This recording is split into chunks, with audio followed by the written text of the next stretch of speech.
Hey everybody, what's up? So, on today's video, I wanted to talk openly and candidly about my book, Snitch. But not for the reason that you think that I want to be done, to do the whole book, or like whatever. So, this isn't just for publicity. There is a particular reason I wanted to do this video. And the reason why is in I think it's chapter 4. There is a part that talks about living as a polygamist. When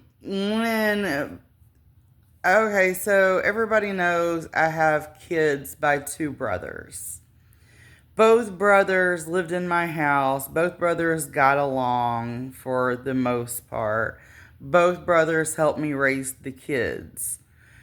So, and then we had extra income and stuff like that. So, it was kind of like living polygamy, but it wasn't because me and Joshua were not married and we never wanted to get married. We were just raising the kids and everything together. So I did get a taste of what it's like to live as a polygamist woman, having two husbands, not one.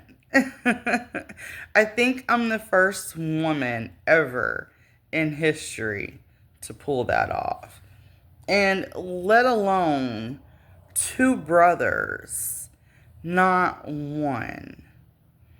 But how lucky was I to be such a wonderful woman that I could have two brothers fall in love with me at the same time and think that I'm so incredible that they both wanted to make me their baby's mama. So, you have to read it's a very long story, but how it all came to be, and it's not what you think it is at all. But all these men on here are I see on the dating apps are all now somehow expecting or wanting a polygamous relationship. So I wanted to talk about the polygamy parts for a minute. And it's not as, I mean, there are pros and cons to polygamy. So before you decide whether it is for you or whether it is not, is entirely up to you.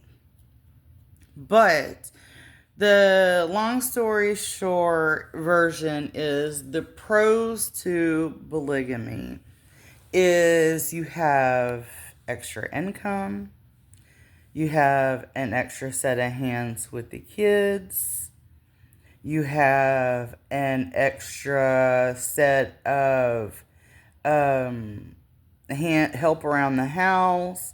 You have an extra set of hands to cut grass, work on cars, and take the kids to and from the doctors and shuffle them around. And, you have like an extra family member like there to help, but and ease the burdens, and especially with like some of the other stuff. But and of course there's the sex part, but you can get over sex and just need a break. Um, and then there are the cons to polygamy.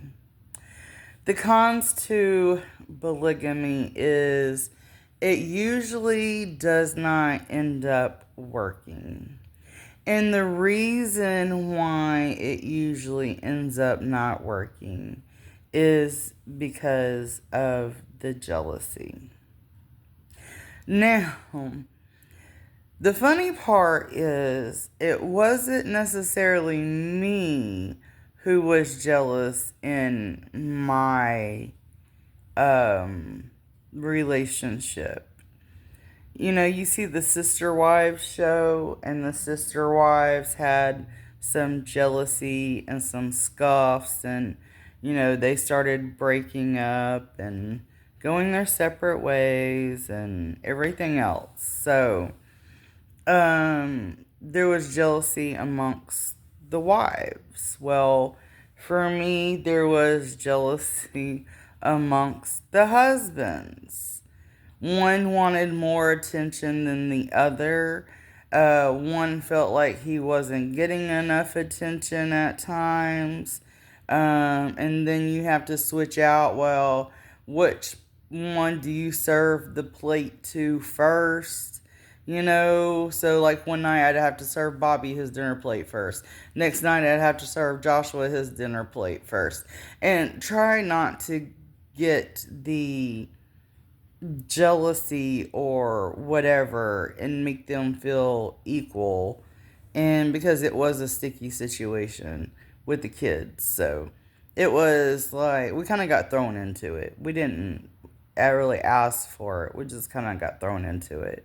But you know, when it comes to the kids, you want the kids to see that you are loving and respecting both parents, and that both parents are being equally loved and respected, because you're teaching your kids how to love their spouse and how to take love from their spouse. So when it comes to that with the spouse and everything, you know, there's you gotta be able to give and take and to shift the power roles and know when to be dominant and know when to be submissive and know when to let them be dominant and when to let them be submissive. So there's also power plays and struggles that come in with it. And then I never loved one more than the other. That I can attest to. I never really loved when they were in the house. I never really showed that I loved one more than the other, and I never played favoritism. I tried to be as fair as I could to both of them, as much as I could until the end when we started to split up. And that was one of the reasons why we split. But it just kind of fell into my lap. I didn't ask for it. It just happened in that way. And you would just have to read the book Snitch on Amazon, Barnes and Nobles, and all ebook sites to understand like what I'm talking about and what I'm dealing with and all that stuff. So there was like a power play shift in the house. One wanted to be more dominant than the other man, and you know, it kind of came in to that, to everything just boiled and came to a head until it exploded. And then nobody was communicating about their feelings or anything like that. And so, without communication, there can't be a relationship. If you can't talk to your partner about absolutely everything, then you're not, and there's no communication in a relationship, then there's no reason to continue.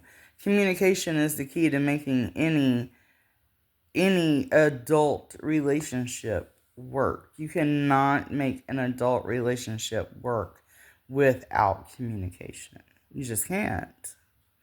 So there was that. And there are a few pros, but there are more cons than there are pros, because somebody is always going to get jealous, and somebody's always going to have some hurt feelings, and you're always going to have some tension in the house.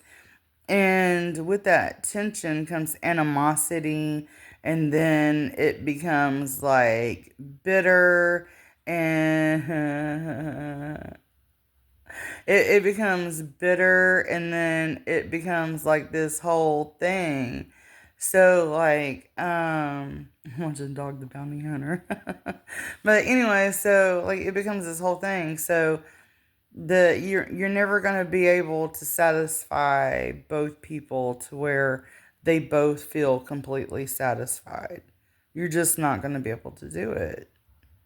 There's always going to be somebody feeling left out, somebody feeling jealous, somebody feeling unloved enough, or somebody feeling more loved than the other, and all of that. Aww, and then that stuff, and that's kind of like where it kind of comes into play at. So, guys, beware. I mean, there's a lot of downsides to polygamy.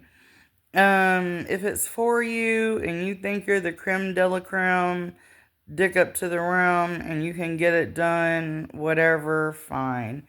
But, but I mean, it's hard enough pleasing just one woman.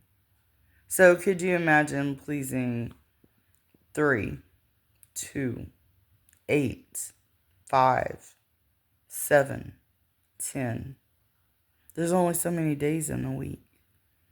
And how many times can you actually get laid in a day and still have a job to take care of all of those women?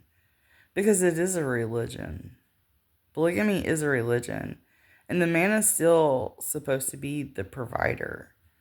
So you have to make enough money, not just to provide for one wife, or you have to provide for all of your wives. So that means for every wife, you need a new stream of income, basically.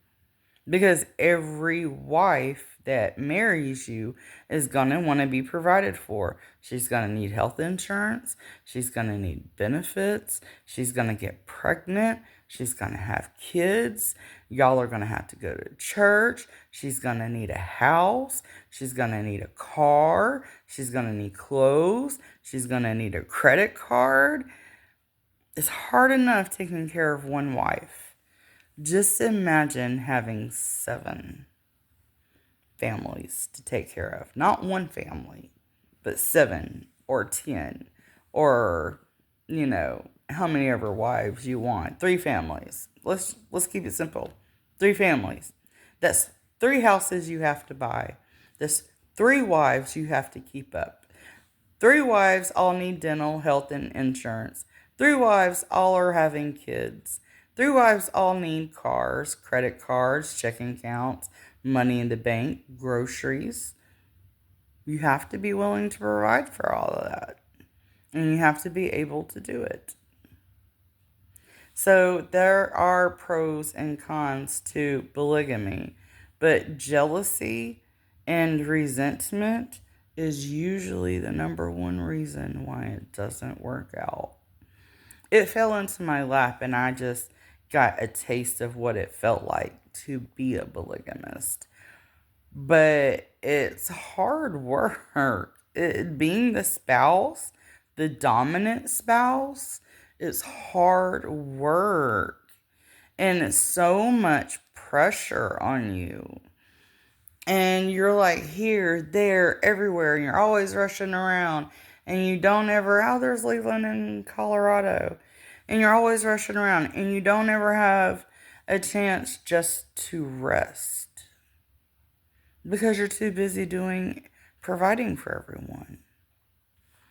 And sometimes it feels like you're going a bit nutty. You got to take things to wake you up. You got to take things to help you go to sleep because you got to be up at 6 a.m. and then you got to be in bed by 11 or midnight. And then you got to sustain 2, 3, 4 incomes to provide for every single spouse that you have. And it gets tiring being the dominant spouse. So I kind of feel like what Cody feels like sometimes. I got to taste what Cody feels like. And I also got to taste of what the other wives felt like.